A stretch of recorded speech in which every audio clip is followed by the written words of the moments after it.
प्रिय विद्यार्थियों, व्याख्यानमाला की श्रृंखला में आज मेरे वक्तव्य का विषय है भारतेंदु युग के कवि और उनकी कृतियाँ।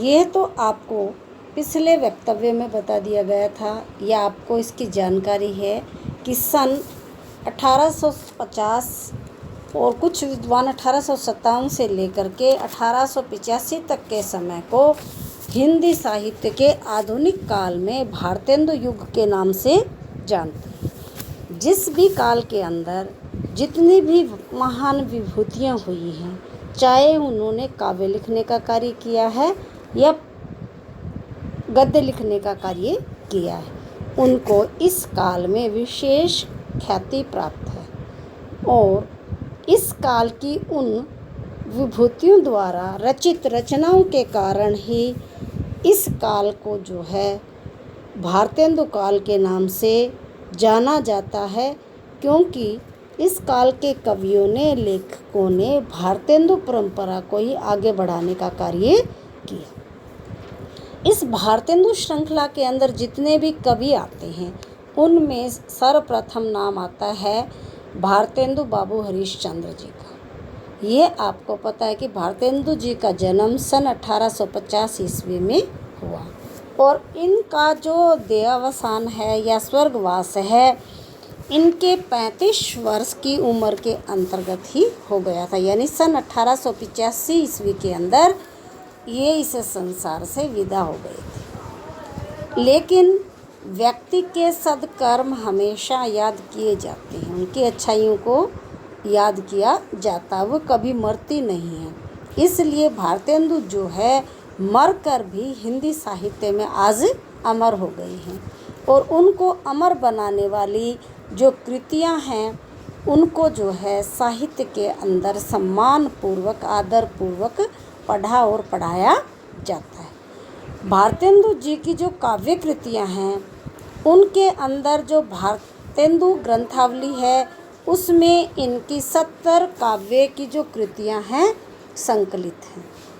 उनके नाम इस प्रकार से हैं: प्रेम मल्लिका, प्रेम सरोवर, गीत गोविंद, वर्षा विनोद, विनय प्रेम पचासा, प्रेम फुलवारी, वेणु गीत। एक बार इनकी कृतियों को और ध्यान से सुनिए: प्रेम मल्लिका, प्रेम सरोवर, गीत गोविंद, वर्षा विनोद, विनय प्रेम पचासा, प्रेम फुलवारी, वेणु गीत। भारतेंदु जी के बाद दूसरा नाम आता है बद्री नारायण चौधरी प्रेमघन। प्रेमघन का जो जीवन काल है या उनका जन्म जो है 1855 ईस्वी में हुआ और 1923 के अंदर इनका स्वर्गवास हो गया। अब प्रेमचंद जी की जो परिपाटी थी, उसी का अनुकूलन करते हुए, उसी का अनुगमन करते हुए प्रेमधन जी ने जो रचनाएं संकलित की हैं, उनका विवरण इस प्रकार से है: जीर्ण जनपद, आनंद अरुणोदय, हार्दिक हर्षोदर्श, मयंक महिमा, अलौकिक लीला, वर्षा बिंदु, साहित्य लहरी लालित्य लहरी, ब्रिजचंद पंचक। दोबारा से इनकी रचनाओं को एक बार रिपीट करते हैं: जीर्ण जनपद, आनंद अरुणोदय, हार्दिक हर्षोदर्श, मयंक महिमा, अलौकिक लीला, वर्षा बिंदु, लालित्य लहरी, ब्रिजचंद पंचक। इनका जीर्ण जनपद और मयंक महिमा इनकी काफ़ी चर्चित रचनाओं के अंदर आती हैं, यानी इन रचनाओं का विशेष साहित्य के अंदर महत्व है। इनके बाद तीसरे नंबर पर आते प्रताप नारायण मिश्र जी। मिश्र जी का जन्म सन 1856 ईस्वी में हुआ और इनका स्वर्गवास जो है 1894 ईस्वी में। एक बात विद्यार्थियों, आप ध्यान से सुनना कि जो कवि हैं भारतेंदु काल के, उनको मैं सन वाइज या जिसका जो कर्म है, किसके बाद कौन सा आना है, उसी क्रम से लिख रही हूँ। नाम से भी और जन्म से भी। कई बार क्या करते हैं कि वे उस काल के साहित्यकारों के नाम दे देते हैं उलट पुलट, और आपको आरोही क्रम में लिखना होता है, यानी किसके बाद कौन सा क्रम आएगा। इसको याद करने के दो तरीके हैं, या तो उन साहित्यकारों का क्रम याद कर लो कि किसके बाद कौन आना है। जैसे भारतेंदु के बाद आपका आता है बद्री नारायण चौधरी प्रेमघन, उसके बाद तीसरे नंबर पर आता है प्रताप नारायण मिश्र। अगर इनके नाम याद कर सकते हो तो वेल एंड गुड, नहीं तो इनकी जो सन है कि कौन से सन में किसका जन्म हुआ, मृत्यु चाहे किसी की कभी हुई, उससे इतना फ़र्क नहीं पड़ता, फ़र्क पड़ता है जन्म से। मान लो भारतेंदु जी का जन्म 1850 में हुआ, बद्री नारायण चौधरी प्रेमघन का जन्म 1855 में, और 1856 में प्रताप नारायण मिश्र जी का जन्म हुआ। तो ये आप सन से और उनके नाम के क्रम से भी याद कर सकते हो। अब हमारा जो बात चल रही थी या चर्चा चल रही थी प्रताप नारायण जी मिश्र जी की जो रचनाएं हैं, प्रेम पुष्पावली, मन की लहर, लोकोक्ति शतक, श्रृंगार विलास, तृप्यंताम। एक बार दोबारा से देख लीजिए, प्रेम पुष्पावली, मन की लहर, लोकोक्ति शतक, श्रृंगार विलास, तृप्यंताम। इनकी जो श्रृंगार विलास है काफ़ी चर्चित रचना है, और इसमें से कई बार पंक्ति दे देते हैं या उसका सन पूछ लेते हैं या कवि की रचना किसकी है, इस टाइप से इसका प्रश्न वो पूछते हैं। इनके बाद चौथे नंबर पर आते हैं ठाकुर जगमोहन सिंह। इनका जन्म हुआ है सन 1857 ईस्वी में, और इनका स्वर्गवास हुआ है 1899 ईस्वी। इनकी जो रचनाएं हैं काव्यगत हैं, उनके नाम इस प्रकार से हैं, प्रेम संपत्ति लता, प्रेम संपत्ति लता, दूसरा है श्यामलता, तीसरा है श्यामा सरोजनी, चौथी है देवयानी, पांचवी है ऋतु संहार। ये इनकी अनुदित रचना है। ऋतु संहार जो संस्कृत का नाटक है उनका इन्होंने अनुवाद किया। मेघदूत ये भी कालिदास का नाटक है संस्कृत साहित्य में, उस कालिदास के नाटक का इन्होंने हिंदी में अनुवाद किया है। तो यहाँ पर हम ठाकुर जगमोहन सिंह की जो रचनाएं हैं भारतेंदु जी की तरह से दो तरह से देखते हैं, एक इनकी मौलिक रचनाएं हैं और दूसरी अनुदित रचनाएं। तो आपसे प्रश्न इस प्रकार से भी पूछ सकते हैं कि ठाकुर जगमोहन सिंह जी की कोई अनुदित रचना का नाम बताइए, तब आपने ऋतु संहार या मेघदूत दोनों में से किसी एक रचना का नाम लिखना है। अगर आपसे प्रश्न पूछ लिया जाए मेघदूत ठाकुर जगमोहन सिंह जी की कैसी रचना है, किस प्रकार की रचना है, तब आपने ये आंसर देना है, ये उत्तर देना है कि मेघदूत जो है उनकी अनुदित रचना है। उन्होंने स्वयं नहीं लिखी है, बल्कि इसका इन्होंने हिंदी में अनुवाद किया है।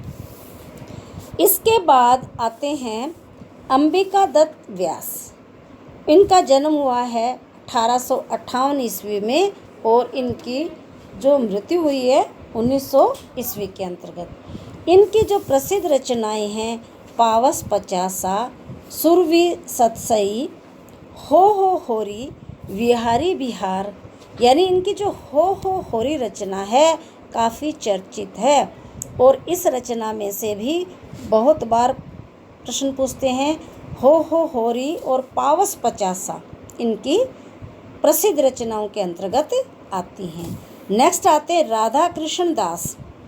इनका जन्म हुआ है 1865 ईस्वी में, और इनकी मृत्यु 1907 ईस्वी में। राधा कृष्ण ग्रंथावली रचनाओं का संकलन है। इनकी जितनी भी रचनाएं हैं राधा कृष्ण ग्रंथावली इनकी रचनाओं का संकलन है।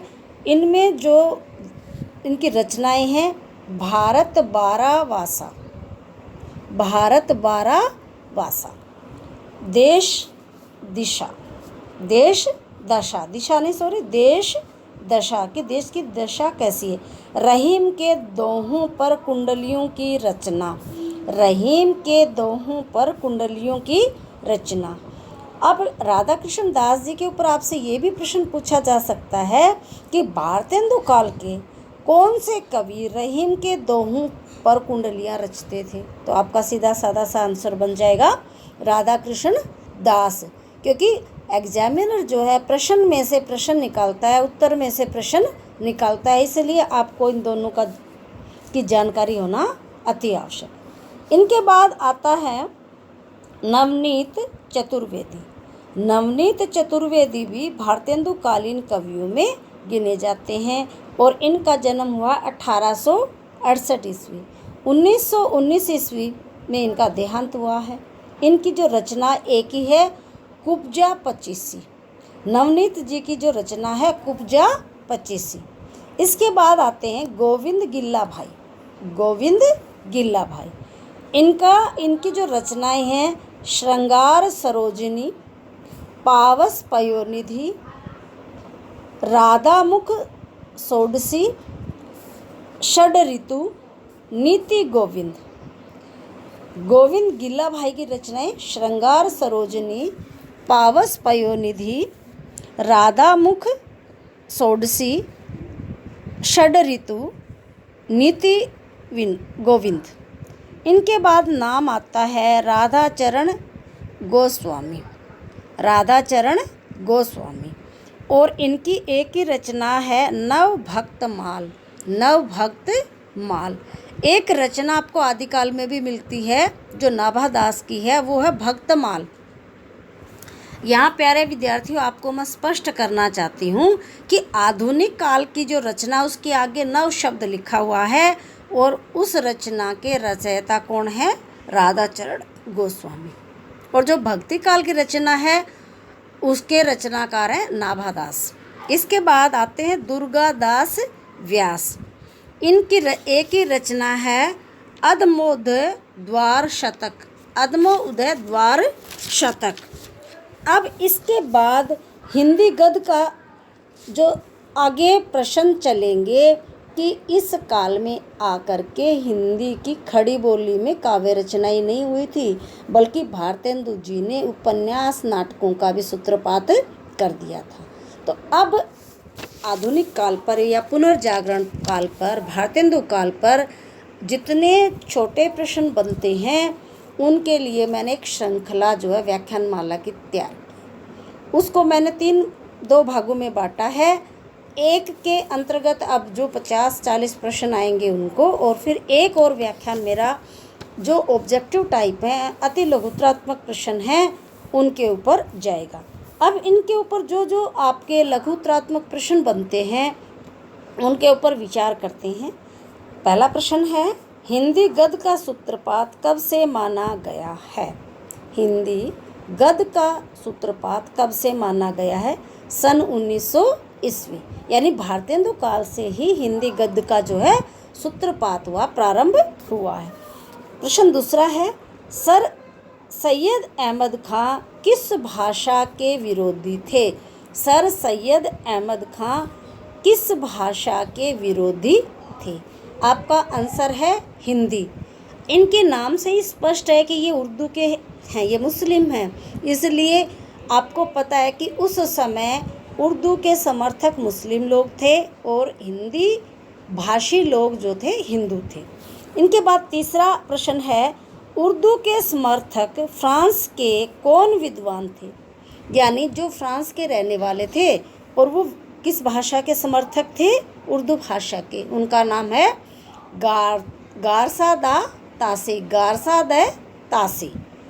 चौथा प्रश्न आता है, सर सैयद अहमद खां की भाषा नीति का विरोध हिंदी के किस लेखक ने पुरजोर ढंग से किया?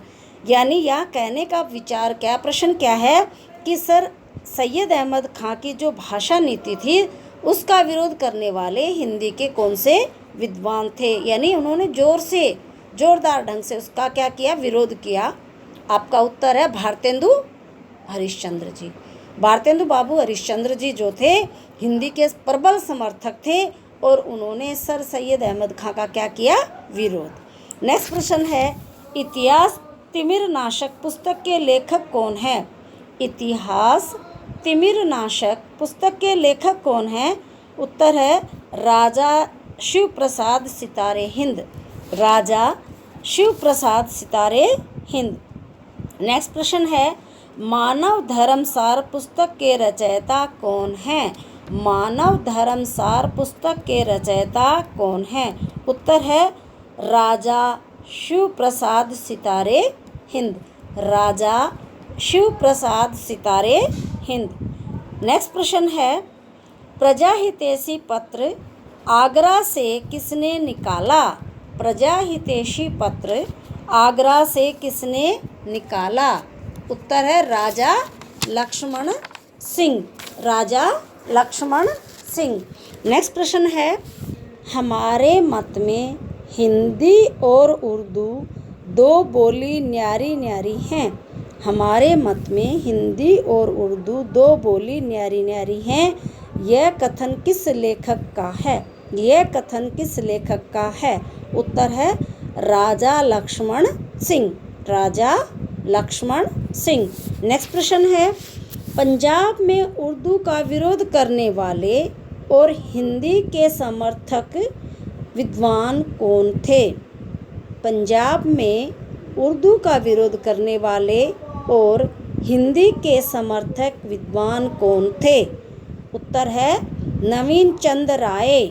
नवीन चंद राय। नेक्स्ट प्रश्न है, फ्रेडरिक पिंकार्ट भारत में किस भाषा के समर्थक थे?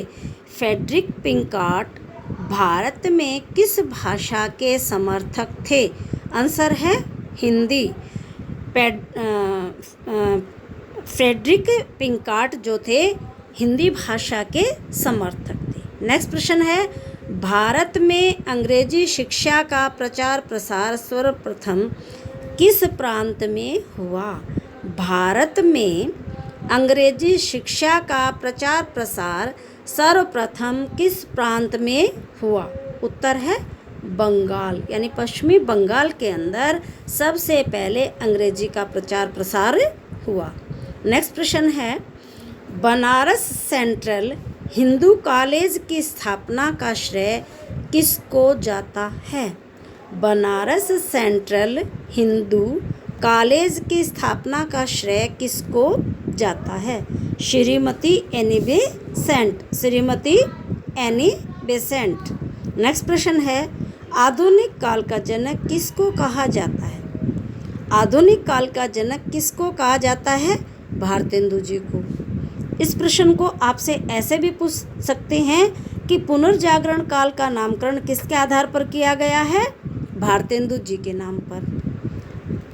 नेक्स्ट प्रश्न है, प्रार्थना समाज की स्थापना किसने की? प्रार्थना समाज की स्थापना किसने की? उत्तर है केशव चंद्र सेन। केशव चंद्र सेन। नेक्स्ट प्रश्न, आर्य समाज के संस्थापक कौन थे? आर्य समाज के संस्थापक कौन थे? उत्तर है महर्षि दयानंद सरस्वती। महर्षि दयानंद सरस्वती। नेक्स्ट प्रश्न है, आर्य समाज की स्थापना कहाँ हुई थी? ये प्रश्न ऐसे भी पूछ सकते हैं कि आर्य समाज की स्थापना सर्वप्रथम कहाँ हुई थी? आपका आंसर है बम्बई। क्या आंसर है? बम्बई। अब बम्बई की जगह मुंबई शब्द का भी प्रयोग होता है, तो आपके जो आंसर में बम्बई ना आकर के मुंबई हो तो आपने मुंबई को ही टिक मार्क करना है। नेक्स्ट प्रश्न है, प्रार्थना समाज की स्थापना कब हुई थी? प्रार्थना समाज की स्थापना कब हुई थी? उत्तर है सन 1867 ईस्वी। सन 1867 ईस्वी। नेक्स्ट प्रश्न, ब्रह्म समाज के संस्थापक कौन थे? ब्रह्म समाज के संस्थापक कौन थे? आंसर है राजा राम मोहन राय। राजा राम मोहन राय। अब नेक्स्ट प्रश्न आता है, भारत में थियोसॉफिकल सोसाइटी के कार्य को आगे बढ़ाने का श्रेय किसको है?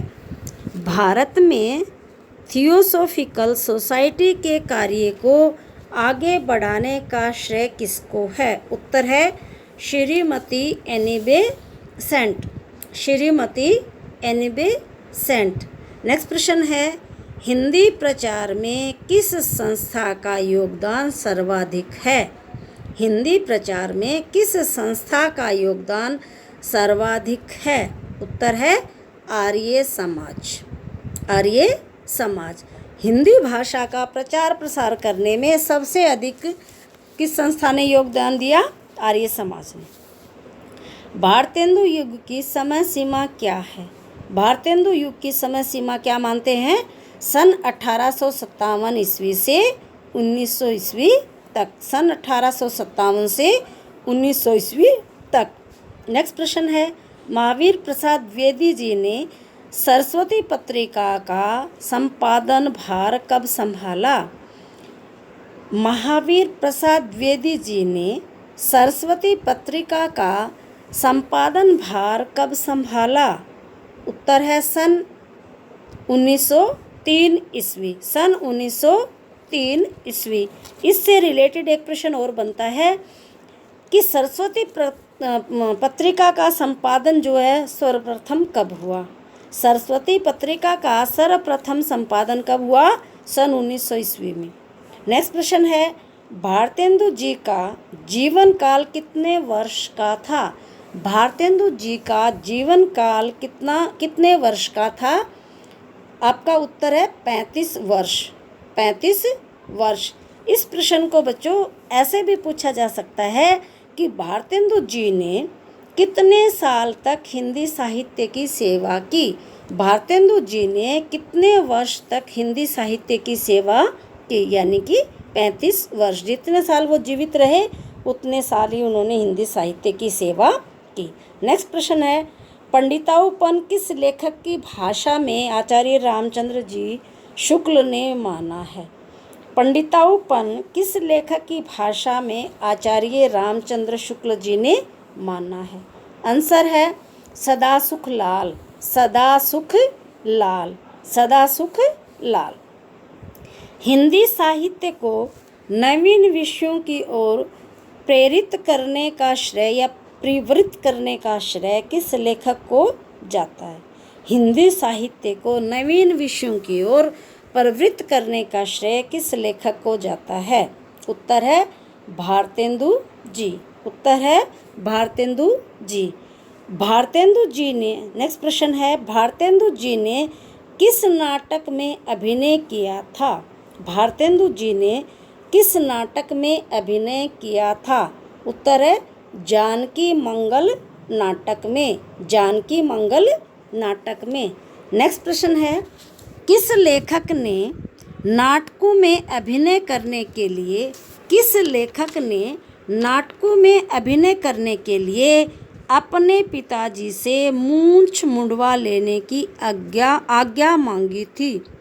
किस लेखक ने नाटकों में अभिनय करने के लिए अपने पिताजी से मूंछ मुंडवा लेने की आज्ञा मांगी थी? उत्तर है प्रताप नारायण मिश्र। प्रताप नारायण मिश्र। नेक्स्ट प्रश्न आता है, नूतन ब्रह्मचारी नामक उपन्यास के लेखक कौन हैं? नूतन ब्रह्मचारी नामक उपन्यास के लेखक कौन हैं? उत्तर है बालकृष्ण भट्ट। बालकृष्ण भट्ट। नेक्स्ट प्रश्न है, आचार्य रामचंद्र शुक्ल ने हिंदी का पहला उपन्यास किसे माना है? आचार्य रामचंद्र शुक्ल ने हिंदी का पहला उपन्यास किसे माना है? उत्तर है परीक्षा गुरु। उत्तर है परीक्षा गुरु। इस प्रकार से विद्यार्थियों, आज की जो मेरी व्याख्यानमाला की श्रृंखला थी उसमें मैंने भारतेंदु काल के जो प्रमुख कवि हैं, उनकी जो काव्य कृतियाँ हैं, रचनाएं हैं, उनको लिया है और उनके साथ जितने भी मैं लघुत्रात्मक प्रश्न बना सकती थी या मैंने बनाने की कोशिश की है उनको लिया है। इन भारतेंदु काल पर मेरा एक भाग और आगे नेक्स्ट वक्तव्य में आएगा जिसमें लघु उत्तरात्मक प्रश्न होंगे और उनमें से मैं आशा करती हूँ कि आपकी परीक्षा में 1-2 प्रश्न ज़रूर से ज़रूर पूछा जाता है और पूछा जाएगा। इन्हीं शब्दों के साथ आज मैं मेरे वक्तव्य को यहीं विराम देती हूँ। और वही संदेश जो आपका पुराना चला आ रहा है, वैश्विक महामारी से बचने के लिए घर पर रहिए, सुरक्षित रहिए, अनावश्यक घर से बाहर ना निकलिए। अगर निकलना पड़े तो आप सभी सावधानियों की पालना कीजिए, उनका अनुगमन कीजिए, और जैसे ही आपका कार्य संपूर्ण हो जाता है आप तुरंत घर आइए, अच्छे साबुन से, सैनिटाइज़र से अपने हाथ मुंह को धोइए और फिर अपने घर में सुरक्षित रहिए। आपके घर में जो बुजुर्ग हैं, बच्चे हैं, उनकी मन लगाकर सेवा कीजिए। कोरोना को हमने भारतवर्ष से भगाना है। हमने इसी उम्मीद के सहारे अपने इस महामारी के संकट के समय में एक दूसरे को दूर बैठे ही दूरी को बनाए हुए सांत्वना देते रहना है, ताकि हम भी इस महामारी से बचें और दूसरों को भी बचाएं। धन्यवाद।